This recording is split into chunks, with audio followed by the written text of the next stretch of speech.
Hey everybody, Jake Reichbart here. Today I'm going to share with you a lengthy lesson excerpt. So have your guitars ready and we're going to have some fun together arranging a song. Perhaps you've seen some of my many hundreds of solo guitar arrangements I have here on YouTube, and the inspiration for these arrangements is right here behind me, as you can see. I grew up with these vinyls, and I draw pretty much from any kind of style imaginable from the pop music of the past 100 years, everything from Glenn Miller to Van Halen, Alan Holdsworth to Motown, and pretty much anything in between. Beatles, I have perhaps 25 Beatles song arrangements, 20 Steely Dan song arrangements, same for Stevie Wonder, rock, hard rock, Deep Purple, Led Zeppelin, and of course tons and tons of classic jazz standards from the 40s and 50s, bebop, dance tunes, movie themes.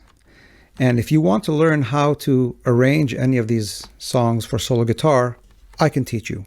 Just like the excerpt that you're about to watch, which comes from a lesson that runs about 90 minutes, I have nearly 200 additional titles, and they are mostly song specific. I enjoy teaching through specific songs because I can show you hands-on how I approach arranging a song.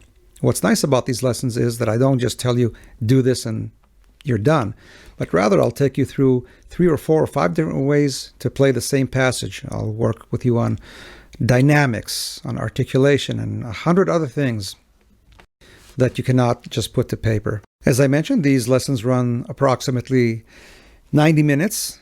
The introduction, which runs usually 15 minutes, focuses on the right hand and rhythm, and in this introduction I go through my 3 pillars of rhythmic arranging, the first principle being melody and bass only, the second being rhythmic arpeggiation, and the third, of course, the down stroke that I play with my right hand fingernails to produce that backbeat that everybody asks me about. Nevertheless, I do have 2 main method lessons. The first one, how to arrange any song for solo guitar, running 2 hours, and also an introduction to fingerstyle guitar and solo guitar arranging, running 2 hours and 40 minutes. The information about these lessons, the cost, my full lesson list, as well as a link to the full performance of the song that we're working on today is below in the information. So expand the information, take a look, and let's get started.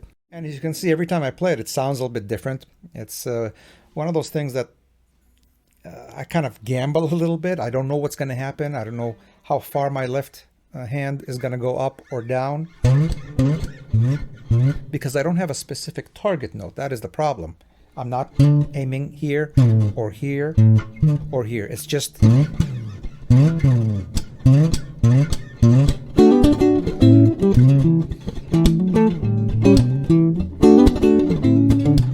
All right, let's get to the main riff. I place my first finger on this D triad on strings 4, 3, and 2 on the 7th fret. I'm not really aiming at the D as such. The harmony here is not D. It's a kind of a passing approach chord. From here, I tap on these 2 notes. From the A, I tap onto a B, and from the F sharp to the G, while the D stays where it was, and then back.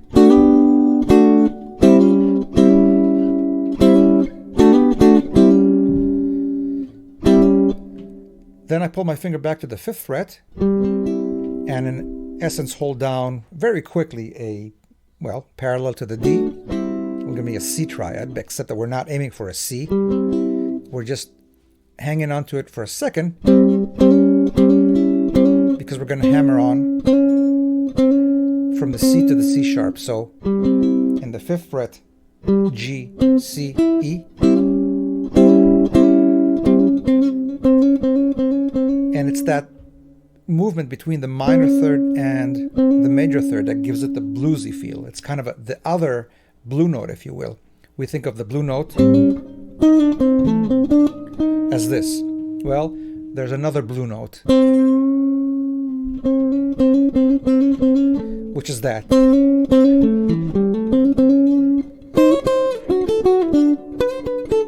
We're going to hear this in the melody too in just a moment. Back to what we were doing. And you hammer on the C sharp with your second finger.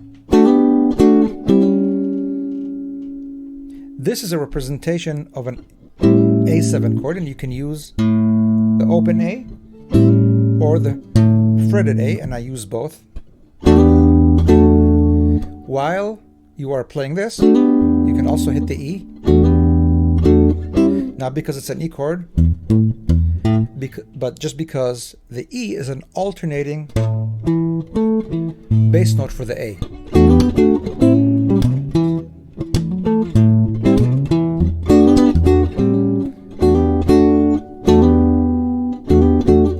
So all of this is A7. It's not a separate E chord. It's not some kind of a G chord or a C chord or any of the other chords that we might unearth if we, look at this with a microscope, which is what we're doing really now.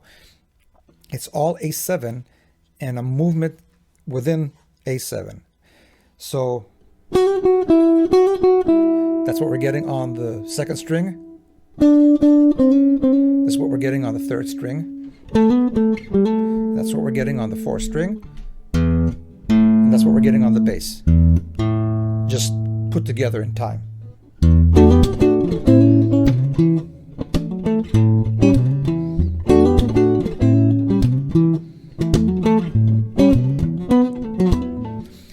Okay, let's move on to the rest of the movement. So we did this once.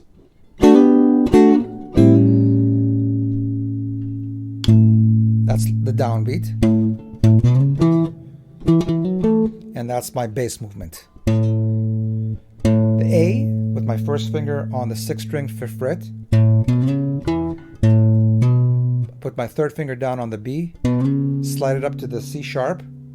And again, with my first finger, I play this E on the 5th string, 7th fret. And I add these notes. I hammer on with my third finger the F sharp on the 9th fret, and I play another A up here. Really notes from the major pentatonic scale, if you have to look at it.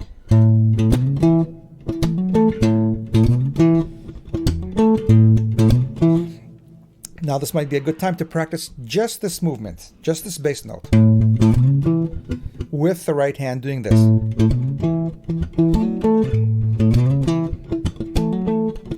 Notice that in between things, if I have, a little bit of space, I'll add just a little bit more rhythm with the ghost notes.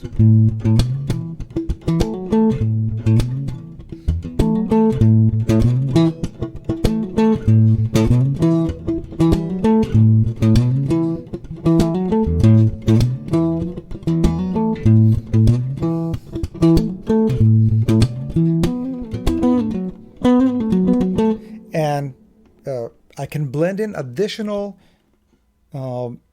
improvised, made up bass movements that are based really on what's going on in the original. I didn't copy them by any means. I'm kind of making up my own.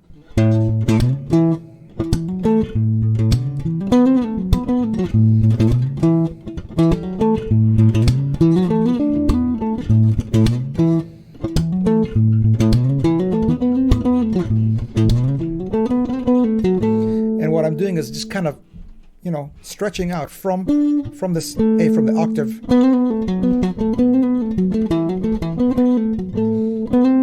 playing to that minor third, even though it's to get that bluesy sound.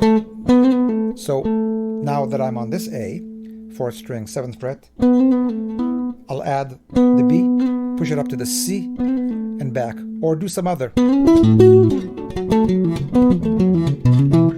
And right there I exaggerated the whole thing greatly, but just to kind of make the point that you can use any of this.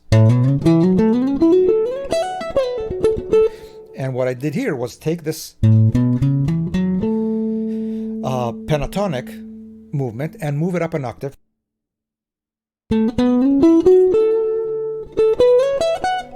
and even another octave if I wanted to.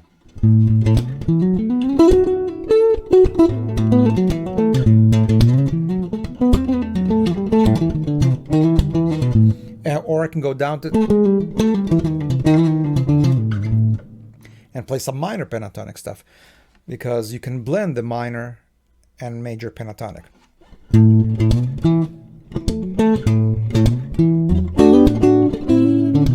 Now let's put it together along with the chord movement. So this is our downbeat. Second time when I get here, that's when I add this again.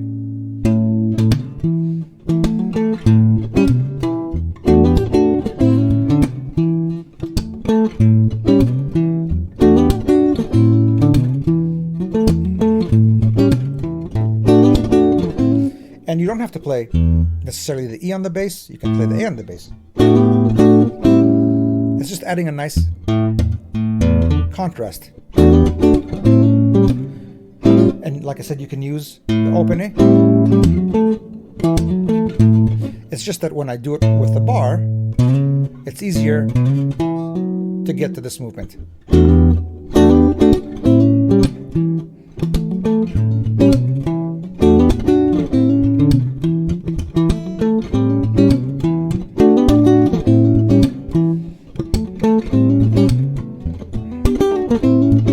And I can change the pattern. It doesn't have to be always. It can be slightly different.